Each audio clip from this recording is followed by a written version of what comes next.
Oi pessoal, tudo bem? Aqui é a professora Débora e estamos voltando para mais uma aula de História. Hoje a gente vai estudar um pouquinho sobre o sistema capitalista e as sociedades industriais do século XIX, mas também sobre como que é hoje em dia, né? Porque a gente vive sobre o sistema capitalista, então também somos uma sociedade industrial. E aí, para iniciar essa aula, a gente vai conversar um pouquinho sobre as características do sistema capitalista, né? Sobre o que ele tem de bom e o que ele tem de ruim. O sistema capitalista tem como uma das principais características positivas o estímulo à inovação tecnológica, porque esse sistema ele vai incentivar as novas pesquisas científicas, vai incentivar os processos de industrialização dos países, das sociedades, tá bom? Só que em contrapartida, à medida que ele vai incentivar essas grandes produções, essas inovações, ele vai se tornar negativo por uma coisinha que a gente conhece muito bem, que está ao nosso redor, que é a desigualdade social. E aí, ao longo da aula, a gente vai entender como que isso se dá, por que isso acontece, como que o sistema capitalista ele funciona e de que forma ele vai interferir na sociedade, tá bom? É um sistema que a gente passou a viver desde ali do processo da primeira Revolução Industrial, vocês lembram?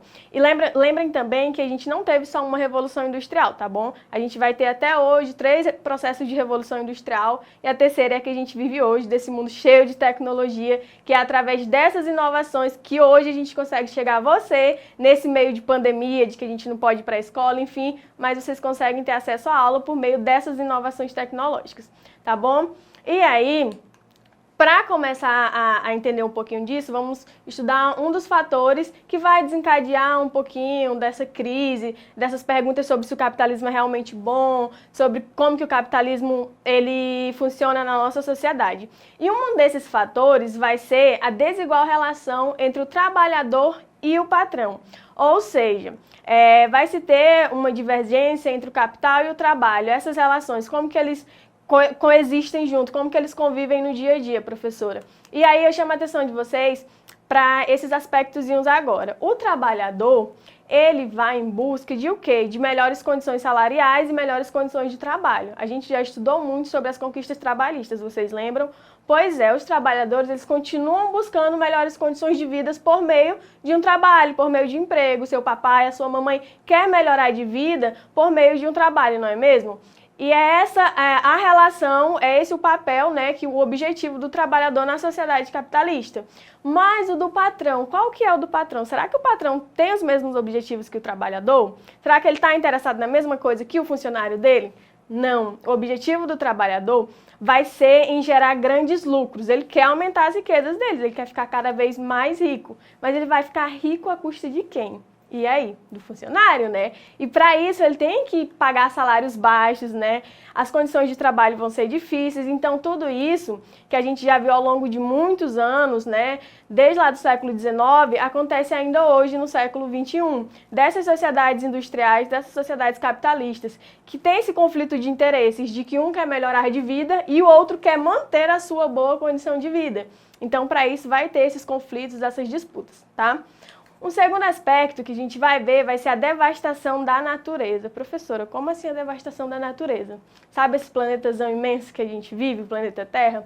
Pois é, nesse processo do sistema capitalista, a gente vai passar por processos de devastação da natureza, porque é da natureza que vem as matérias-primas. Eu trago para vocês uma imagenzinha bem bacana para a gente refletir, acompanhem comigo. Ela simula um tabuleiro de xadrez, e de um lado está a natureza. Do outro, a gente vê maquinários, né, trabalhadores, enfim, porque ao longo desse processo, a gente observa que essas empresas, essas grandes indústrias, elas acabam apenas tirando os recursos da natureza e não se preocupam em preservar.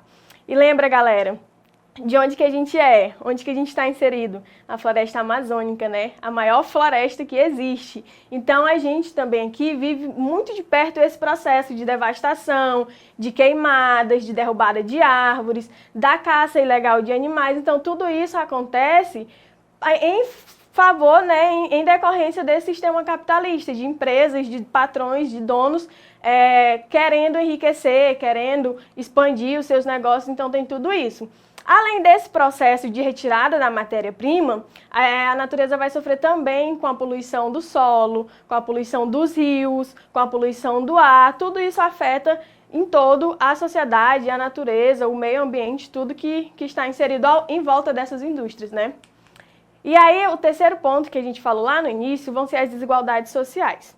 Por que as desigualdades sociais? Eu trago para vocês uma chargezinha também, né? Uma tirinha bem legalzinha, que nela tem um padre andando ao lado de um homem que representa, né, um dono de indústria, um dono dos meios de produção no capitalismo. E aí o padre fala o seguinte: meu filho, você sabia que a desigualdade social agora é pecado? Aí o dono da empresa vai responder assim: pois é, padre, quantos pecadores? E ele aponta para um grupo de pessoas. Esse grupo de pessoas, se vocês pararem para observar na imagem, ele está representando uma maioria, né? Uma maioria que vive em uma situação de vulnerabilidade social. São pessoas com roupas simples, descalços, crianças, idosos, mulheres, homens. Então, essa camada vai representar a camada que é a força de trabalho no sistema capitalista. Essa galera que trabalha muito, que trabalha todos os dias, acorda cedo, sai para trabalhar, volta tarde, dorme pouco, ganha pouco e continua cada vez mais pobre. Ele trabalha para sobreviver. Enquanto ele trabalha para sobreviver, aquela pequena camada, que é a camada que representa os patrões, os donos dos meios de produção, essa camada vai enriquecendo as custas dele. E aí o mais louco disso tudo é que a conversa entre esses dois personagens dá a entender que ainda assim quem está errado são os pobres. Eles não enriquecem porque não querem, eles que são os pecadores. Então é um sistema que ele vai afetar de muitas maneiras a vida desse sujeito, seja economicamente, seja socialmente, seja no acesso à educação, que os filhos dessas pessoas muitas das vezes não tenham acesso à educação de qualidade. Isso vai só perpetuando essa desigualdade social presente no meio em que a gente vive. O quarto aspecto, que vem em decorrência disso, vai ser a perda de valores. O que é essa perda de valores, professora? No sistema capitalista, a gente vai observar muito que, infelizmente, as pessoas elas vão ser avaliadas, vão ser estereotipadas de acordo com aquilo que ela tem. Se tem um coleguinha na escola que ele tem o celular do ano, que o pai dele tem o carro do ano, ele vai ser o cara mais legal da escola, de acordo com muita gente, né? Enquanto isso, tem um coleguinha que ele tá com uma roupa que ele já usa há muito tempo porque a mamãe não tem condição de comprar outra roupa. E essa criança é a criança que vai sofrer com preconceitos na escola, é a criança que vai sofrer o bullying na escola. Então, nesse sistema capitalista, a gente passa por esse processo de estereótipo, em que o sujeito, ele é determinado de acordo com os bens que ele possui, de acordo com aquilo que ele tem. E aí, a gente entra numa discussão muito séria, né? Que esse é um problema muito sério do sistema capitalista, porque o sujeito, ele vai acabar, muitas das vezes, pegando essa identidade que não é dele, assimilando essa identidade que não é dele, mas que foi criada para ele. E aí eu trago outra tirinha para vocês verem.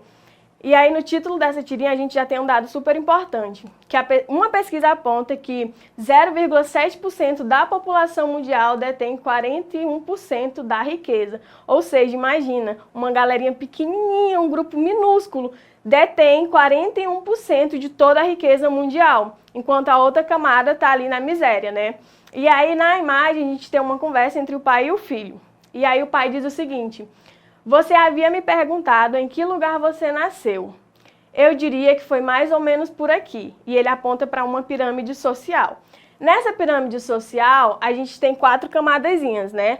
Uma bem pequenininha em amarelo, que vai representar esse 0,7% da população que detém toda a riqueza do mundo. Aí tem a camadazinha em laranja, que vem ali uma outra camada que vive bem, né, um pouco melhor de vida. A vermelha, que também são a galera da classe média, que tem uma condição de vida estável.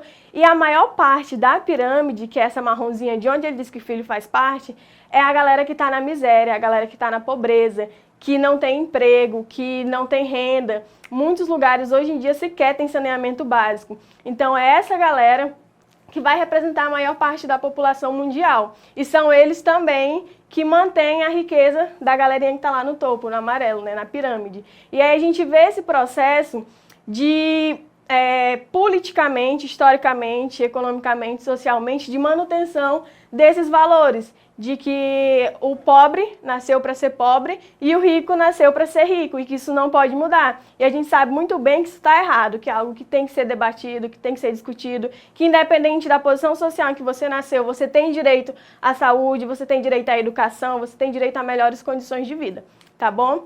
E aí, estudando um pouquinho desse processo que a gente viu na aula de hoje, a gente vai fazer duas questõezinhas super rápidas, tá bom? E vamos continuar discutindo sobre isso nas aulas seguintes também. A questão 1. O sistema capitalista gera diversos efeitos nas sociedades industrializadas. Podemos apontar como um desses efeitos. Alternativa A, a boa distribuição de renda. Alternativa B, a desigualdade social. Ou alternativa C, a igualdade socioeconômica. Bom, como a gente viu na aula de hoje, né, esse sistema capitalista ele vai gerar essa desigual relação social entre os sujeitos, entre o patrão e entre o trabalhador, entre a minoria e entre a maioria. Então, a alternativa correta é a letra B, a desigualdade social. E aí agora, a questão 2, tá bom? Rapidinho também. Em sistemas capitalistas, podemos observar um desenvolvimento em inovações no setor industrial. Isso se dá por quê? Alternativa A, ocorre um incentivo à inovação tecnológica através de pesquisa e novas formas de obtenção do lucro. Alternativa B, esses sistemas empresários para os países. Ou alternativa C, os países estimulam as pesquisas de cunho social. Como a gente viu ao longo da aula, nesse sistema capitalista vai se haver um incentivo às inovações tecnológicas, né? Porque à medida que vão surgindo novas formas de produzir, novas máquinas, novas formas de modernizar a indústria do país, esse país vai acabar gerando mais lucro, né? Esses empresários vão acabar gerando mais lucros. Então, a alternativa correta vai ser a letra A, que nesse sistema capitalista vão ocorrer esse incentivo às inovações tecnológicas, às pesquisas em diversas áreas, visando o aumento no lucro desses donos dos meios de produção, tá bom? E a gente encerra a aula de hoje com essas duas questõezinhas bem bacanas. E lembrando vocês, para acessar essa aula e outras, entre na plataforma do Eduque, tá bom? Eu espero vocês na próxima aula. Tchau, tchau!